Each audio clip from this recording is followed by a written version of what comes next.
Mining S-tier materials is a whole different beast than shoveling a bit of aluminium into your cargo hold.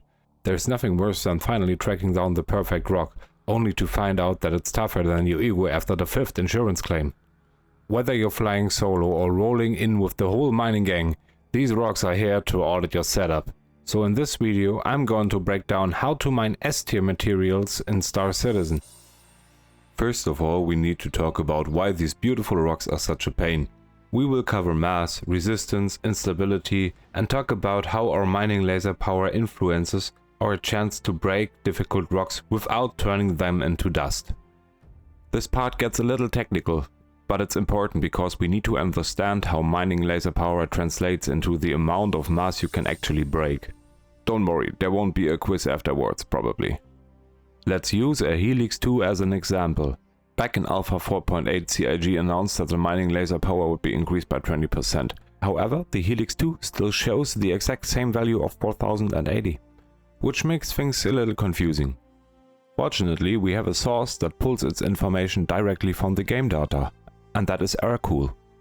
Over on Aircool it already shows the actual number, which is 4930. There's a value here that says fracture power, and that is the mass you can actually break. So our fracture power is our mining laser power in total times 3. And if you ask yourself if you can break a rock, just keep this simple formula in mind. Don't treat this little formula as an exact science though, it's meant to be a rule of thumb, a quick way to estimate whether a rock is worth your time. And I really want to emphasize that. So, congratulations. We just cracked an imaginary digital rock with 0 resistance using nothing but a stock mining laser. Now let's talk about resistance. Resistance is by far the most important stat, especially when combined with mass.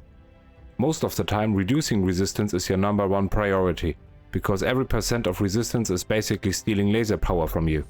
No resistance reduction means you're bringing a knife to a gunfight. We will use our stock mining laser again, but this time our rock has 30% resistance. The laser itself will bring down the resistance by quite a bit. So if we were to use it on a rock that has 30% resistance, we can just throw this into our little formula. Here's a little example of how much power we could pack using modules and stuff. Sounds simple enough, right? Yeah, that's exactly where instability comes in to ruin your day. The moment you feed the rock more energy than it actually needs, a highly unstable deposit starts behaving like it's had 3 energy drinks and 0 supervision. Instead of charging up smoothly, the charge level begins jumping around all over the place, making an overload happen frighteningly fast. If you don't react immediately, boom. And just to make sure nobody gets too comfortable, these rocks usually come with ridiculously small optimal charge windows. So not only you need enough power to crack them, you also have to land the power with the precision of a surgeon. And this is the story of my buddy and me trying to do exactly that. While belt mining, we stumbled across this absolutely insane Zevrilium rock. The moment we scanned it, we both knew one thing.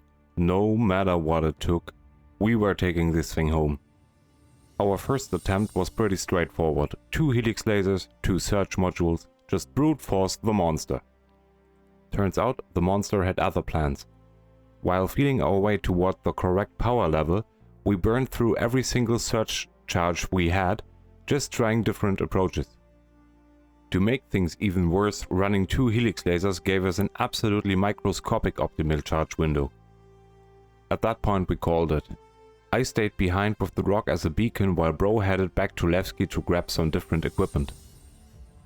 Then we completely reworked our mining setup. The whole process took well over an hour before we were finally happy with the loadout.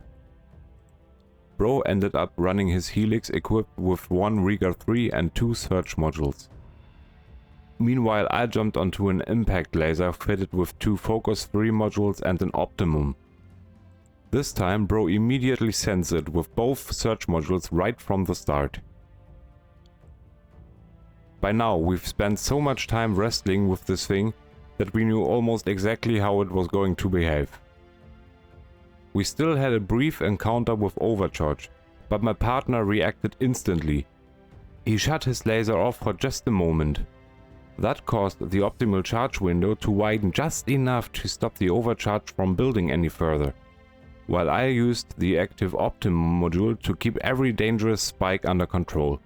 The moment everything settled down, bro jumped back in. Together we pushed the charge exactly where it needed to be. Nice and clean, or so we thought, because apparently the rock's instability wasn't quite finished trying to ruin our day. One last nasty spike, but thanks to the optimum module we keep it under control. The monster finally cracked. And just like that, we were looking at a beautiful pile of premium Zervilium. Totally worth the effort. Even the fragments fought us every step of the way. At the end of the day, that's what good mining is all about, the flexibility. Stack as many useful modules as you can to make the whole process as controllable as possible. And naturally, the more miners you bring, the easier it gets. Since I know a lot of you prefer to fly solo, here's a little tip just for you. Don't obsess over the biggest rock in the field. You don't have to crack the 50k mass monster every single time. Go after the smaller deposits instead, and invest in properly crafted helix or impact lasers. Sure, if you're flying a mole, you could run 3 search modules, but remember, mass and resistance aren't your only enemies. That's why I'd recommend running 2 search modules and an optimum.